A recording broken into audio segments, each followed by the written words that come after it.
तो आज काफ़ी दिनों के बाद मैं आप लोगों को एक्सप्लोर करने ले जा रही हूँ द्वापर युग की रहस्यमयी गुफा की तरफ, जिसके लिए मैंने रेड लाइन मेट्रो ले ली और मोगरा स्टेशन उतरकर बैक जा रही हूँ रिक्शा से। 10 मिनट लगता है और आप वॉकिंग भी जा सकते हो। तो गुफा के बाहर ऐसे काफ़ी मंदिर आपको लाइन से दिखेंगे, देखिए, एंड काफ़ी भीड़ भाड़ है। एंड इस सकरी सी गली के अंदर गुफा है।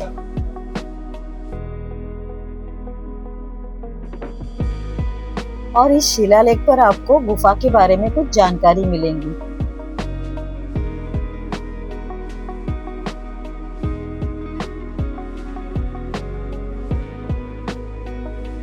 बाहर से आपको बिल्कुल भी पता नहीं चलेगा कि यहाँ पर गुफा होगी, क्योंकि ये एक सकरी सी गली के अंदर है गाइस। एंड वहाँ पर आपको कोई भी पार्किंग के लिए जगह नहीं है, काफी भीड़ भाड़ वाली जगह है। ये है एंट्रेंस गुफा का।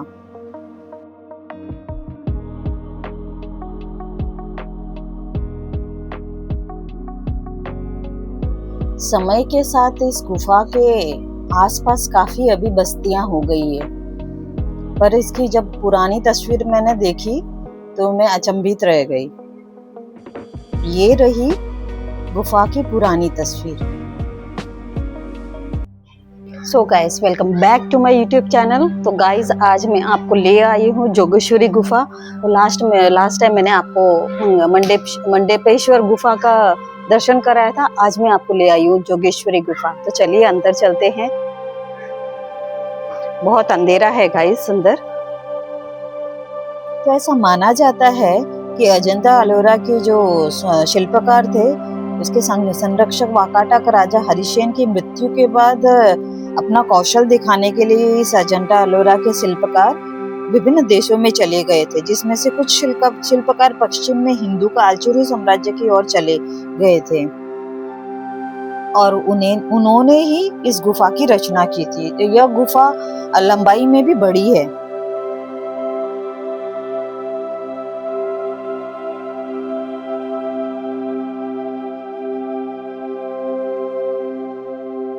और यहाँ पे कुछ अधूरी मूर्ति है या फिर खंडित है, पता नहीं। तो चलिए अब हम और अंदर चलते हैं। तो यहाँ पर है जोगेश्वरी माता का मंदिर, जिसके नाम पे इस जगह का नाम जोगेश्वरी पड़ा। तो पहले हम माता का दर्शन कर लेते हैं।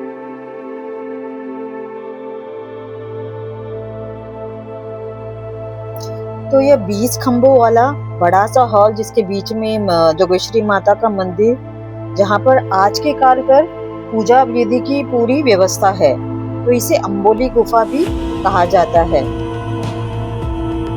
और ये हम गलत एंट्री में आ गए, इसकी एंट्री उस साइड से। तो चलिए वहां से चलते हैं। और यह गुफा भारत की पहली और सबसे बड़ी हिंदू मंदिर गुफा है, जो 1500 से 1600 साल पुरानी है।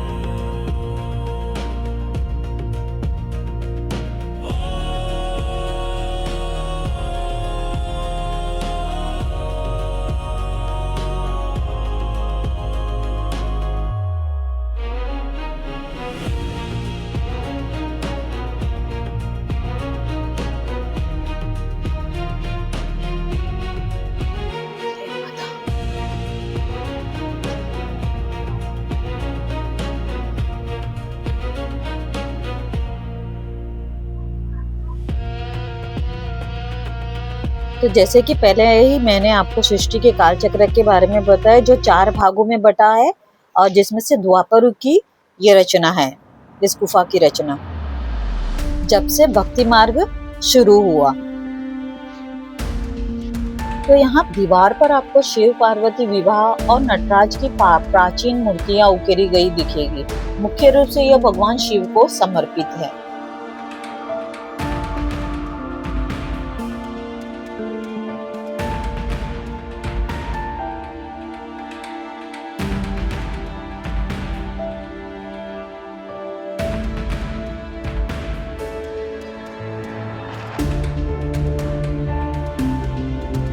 और इस द्वार से आप सीधी ऊपर वाली सीढ़ियों की तरफ से दत्त मंदिर जा सकते हो।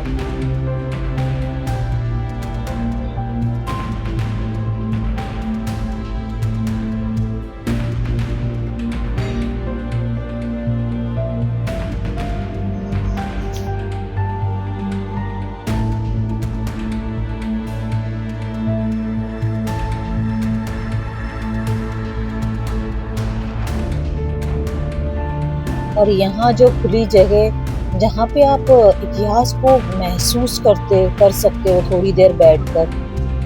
ये देखिए यहाँ पर द्वारपाल है एंड यहाँ पर ऊपर की तरफ नटराज की मूर्ति है, देखिए उकेरी हुई है दीवार में पर। और वो रहा ऊपर दत्त मंदिर।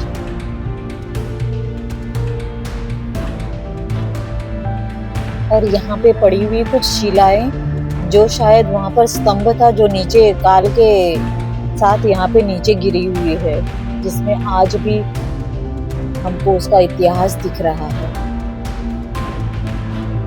अगर ये पत्थर बोल पाते तो हमें काफी कुछ बातें पता चल जाते, पर ये पत्थर बोल नहीं सकते, पर गवाह है उस इतिहास का।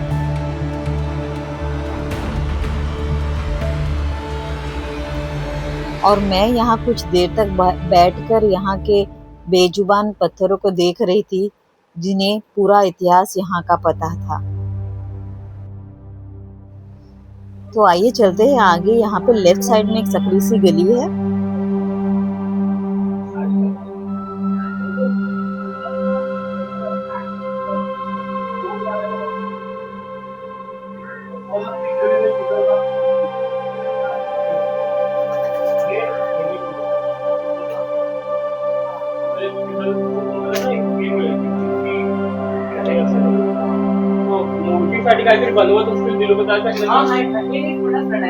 तिच्या आतमध्ये जाऊ शकतात, त्याच्या आतमध्ये पण इकडूनच जायचंय।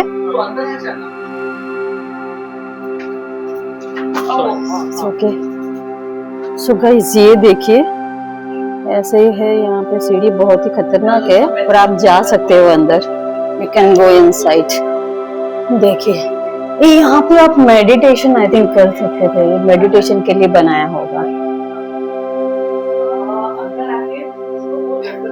और आगे बढ़ने पर यहाँ पर आपको और पिलर्स दिखाई देंगे और गणपति जी का मंदिर दिखेगा। और वो सीढ़ी वाले रास्तों से आप ऊपर की तरफ से जाकर आप दत्त मंदिर जा सकते हो।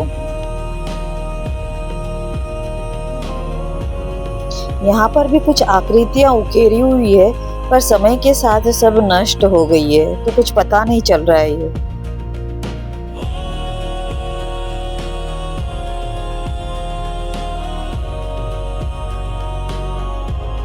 तो चलिए गणपति जी का दर्शन कर लेते हैं।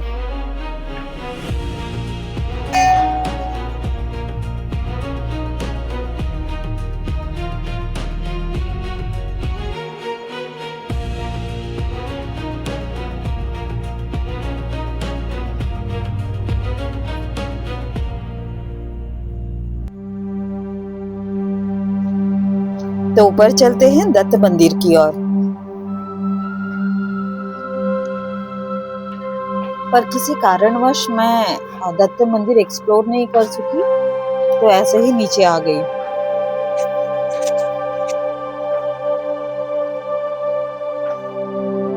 यानी 1500 से 1600 साल पुराना गाइस, तो इसका काफी इतिहास है। अब ये पत्थर बोल पाते तो बहुत कुछ बोल देते, पर पत्थर बोल नहीं सकते हैं, तो काफी कुछ इतिहास है इसका यहाँ पर, जो मैं आपको दिखा रही हूँ गाइस। Very nice. तो गाइस कभी आपने भी ऐसी जगहों को एक्सपीरियंस किया है क्या? तो मेरे साथ ज़रूर शेयर कीजिएगा, कमेंट में ज़रूर बताइएगा। तो अब मैं चली गुफा की दूसरी तरफ, जहाँ पर शिव का मंदिर है। तो चलिए आगे चलते हैं।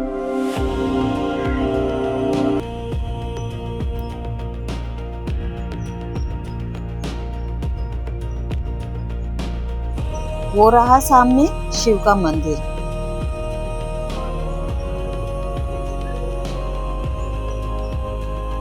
और इस तरफ 10 खंभों वाली लंबी सी कॉरिडोर जैसी है।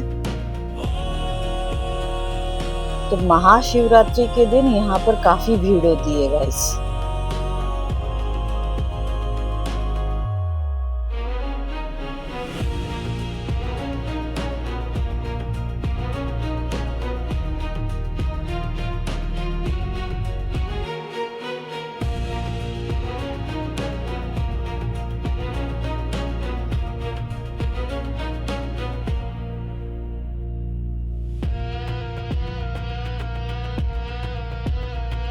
कभी कभी मुझे ऐसा लगता है कि अगर मेरे पास टाइम मशीन होती तो समय के उस काल में जाकर मैं पता लगा पाती थी कि यहाँ पर लोग उस समय कैसे रहते थे, यहाँ पर क्या क्या होता था। पर खैर,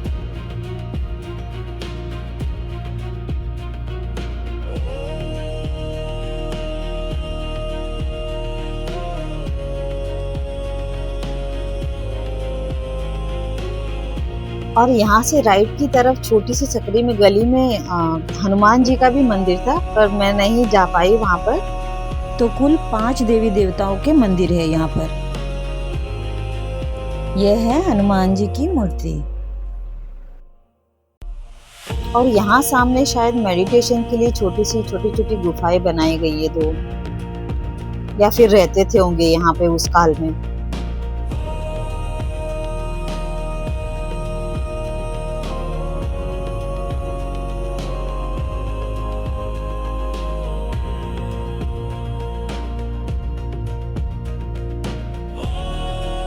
ये जो ऊपर दीवार बनाई है गाइस, वो बाद में बनाई गई है जब यहाँ पे मानव बस्ती रहने लगी ज्यादा।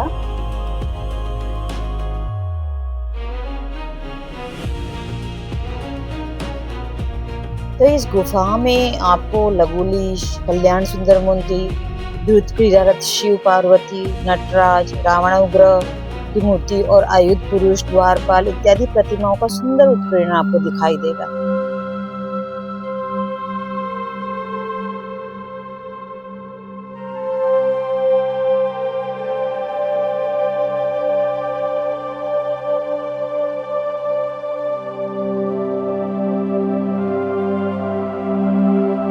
पर समय के साथ ये काफी नष्ट हो गई है।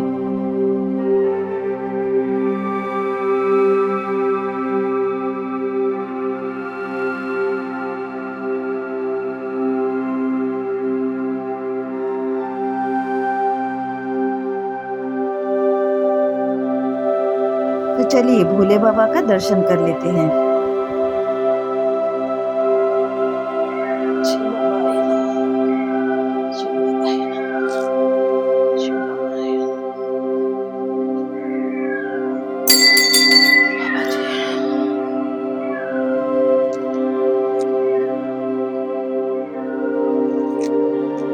भोलेनाथ भोलेनाथ भोलेनाथ, जय भोले भोलेनाथ, जय।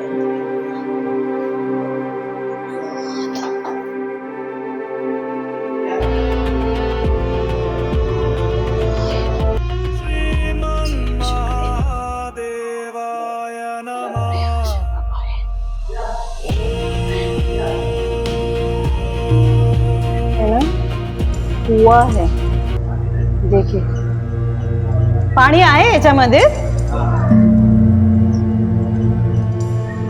ओके,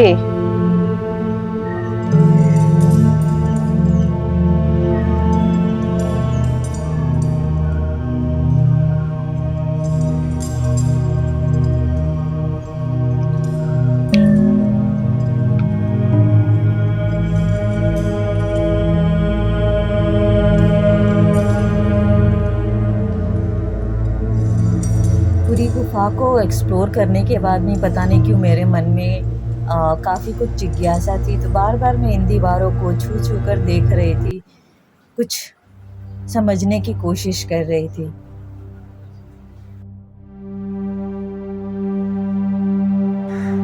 और नवविवाहित यहाँ पर अपने जीवन की नई शुरुआत के लिए माता का आशीर्वाद लेने के लिए भी आते हैं। तो बारिश के समय पे काफी यहाँ पे पानी का भराव हो जाता है। तो this is entrance point and जमीन से रोड से काफी नीचे है। तो मैं आज का ब्लॉग यही खत्म कर रही हूँ गाइस। आई होप आप लोगों को पसंद आया होगा। एंड अभी एक और मेरी महाकाली गुफा का रह गया है, उसका भी ब्लॉग बनाऊंगी। तो मैंने आपको कनेरी गुफा, मंडेपेश्वर गुफा और ये जोगेश्वरी गुफा का आपको ब्लॉग दिखा दिया है एंड उसके बारे में भी आपको काफ़ी कुछ मैंने बताया है। तो आई होप आप लोगों को पसंद आया होगा। तो आप लोग लाइक, शेयर एंड सब्सक्राइब ज़रूर करिएगा, भूलेगा नहीं गाइस, क्योंकि आपका एक सब्सक्रिप्शन मेरे लिए काफ़ी मायने करता है। तो ज़रूर करिएगा एंड मैं मिलूंगी आपसे नेक्स्ट ब्लॉग में किसी नई जगह पर। तब तक के लिए आप अपना ख्याल रखिएगा। Bye bye. Thank you for watching.